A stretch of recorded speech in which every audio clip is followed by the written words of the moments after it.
Welcome to another episode of AgTech Digest, your go-to source for the latest in agricultural technology. In today's episode, we're diving into exciting developments across the agricultural technology landscape.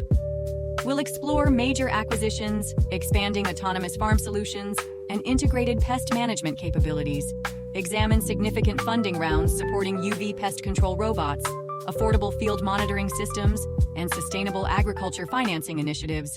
We'll also look at groundbreaking plant science advancements in bioinsecticides and biofertilizers, plus innovative controlled environment agriculture projects from aeroponic farms to AI assistance. Additionally, we'll cover diverse industry updates spanning from African agricultural development programs to AI-powered livestock feed solutions. There's a lot to cover, so let's get started.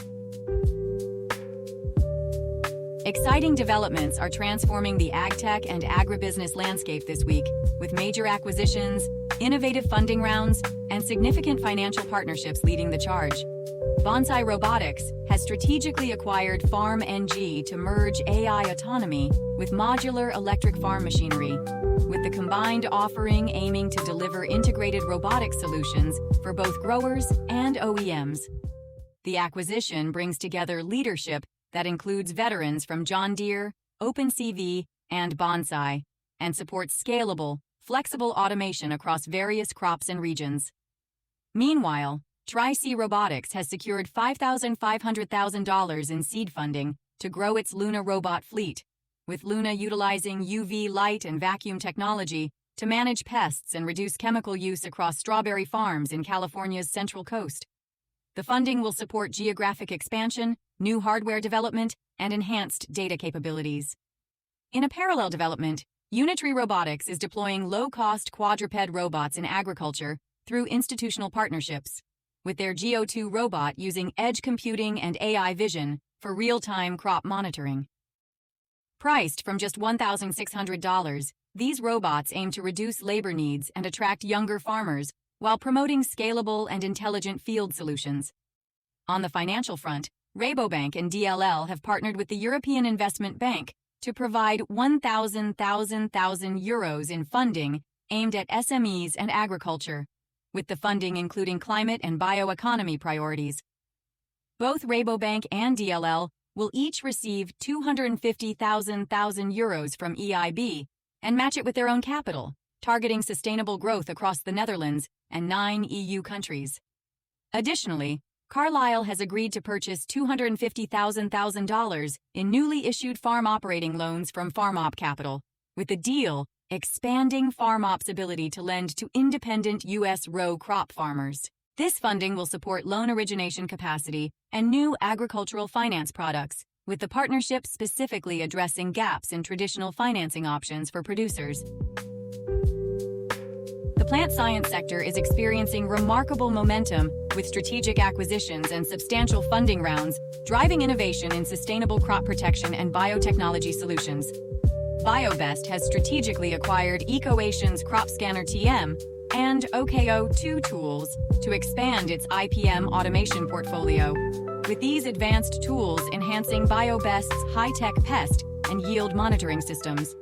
Furthermore, EcoAtion staff will join BioBest's high-tech development and customer success center, and the acquisition strengthens BioBest's position in smart crop protection. Meanwhile, Vestaron has secured emergency use authorizations for its bioinsecticide Spear LEP in Greece, Italy, and Portugal, with the 120-day authorizations helping to address pest resistance and pesticide availability gaps. The approvals were driven by grower advocacy and regulatory collaboration, positioning Spear LEP as a sustainable pest control option for European growers. In parallel developments, Dutch biotech Solinta has received €20 million in venture debt from the EIB to accelerate TPS deployment, with the non-GMO hybrid potato seeds reducing input needs and improving disease resistance.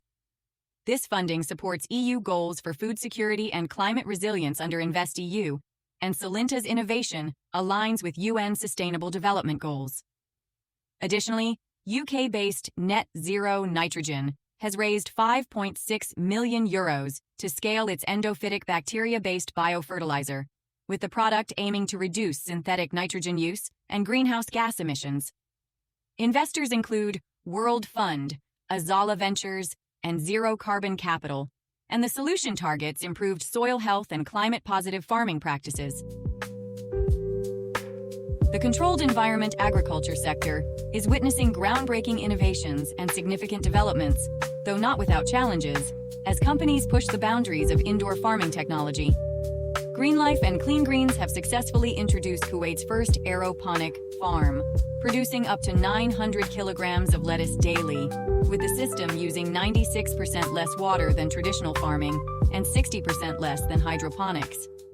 The project was built in 2 years and became the first JAP-certified farm in the GCC in 2024, with GreenLife's market research guiding product development and expansion plans currently underway.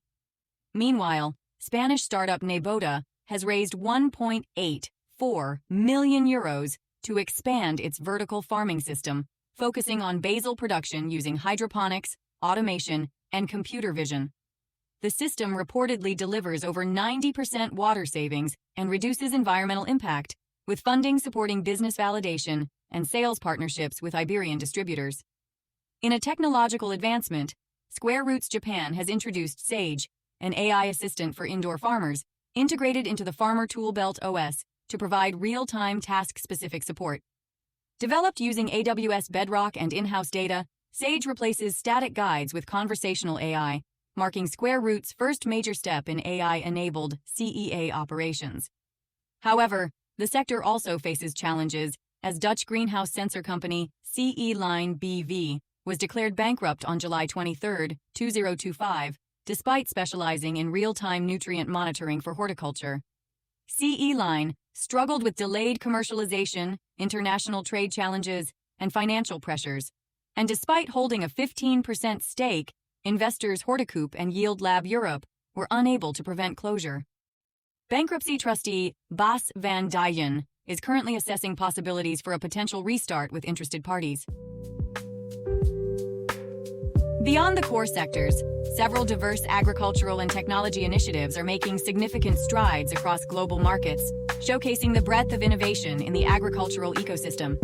The African Development Bank has approved a €100 million loan to support Morocco's solidarity-based agriculture program, with the initiative focusing on empowering women and youth in rural areas while promoting entrepreneurship and food security. The program aligns with Morocco's Green Generation 2020 to 2030 strategy and national goals for youth and agricultural development. Meanwhile, Genesis has closed an oversubscribed $1.5 million seed funding round, led by Grit Road Partners, with investors including Tallgrass Ventures and Ag Venture Alliance, and funding will support commercialization of Vision, an AI platform for real-time embryo evaluation. In the research sector, the John Innes Centre is among 12 UK institutions selected to receive funding from the £54 million Global Talent Fund, with the funding intended to support recruitment of international researchers in sectors aligned with the UK's industrial strategy. The John Innes Centre will focus on advanced manufacturing, life sciences, and digital and technologies. Additionally, DTN has introduced a new enterprise platform for decision-making in volatile environments, with the platform integrating AI, sector-specific data, and real-time insights for key industries, and featuring hubs tailored for agriculture, fuel operations, and weather-sensitive sectors. Furthermore, Provectus Algae has secured $10.1 million in Series A financing and $2.5 million in Australian government grants, with funding supporting scaling of surf and turf, an algae-based livestock feed that reduces methane emissions. Backers include @1 Ventures, Methane Mitigation, Mort & Co., Hitachi Ventures, and others. Looking ahead to upcoming industry events, mark your calendars for the Commercial UAV Expo taking place from September 2nd to 4th, 2025 in Las Vegas, USA.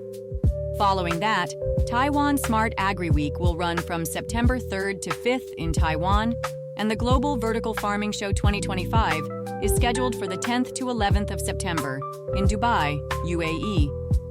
Later in the month, Space will be held from September 16th to 18th in France.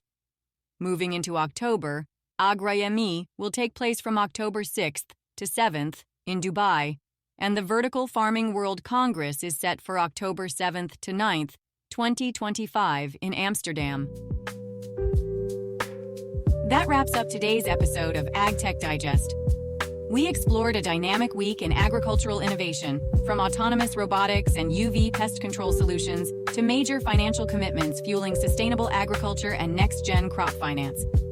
We looked at big moves in plant science, including key acquisitions, emergency use authorizations, and venture support for hybrid potato seeds and climate-positive biofertilizers. In the world of controlled environment agriculture, we covered milestones like Kuwait's first aeroponic farm, AI-powered assistance for indoor growers, and vertical farming innovations aiming to conserve water and boost efficiency. With each advancement, the future of farming is becoming more precise, resilient, and connected. Thanks for tuning in. I'm Anna, signing off. Stay inspired and keep pushing the boundaries of what's possible.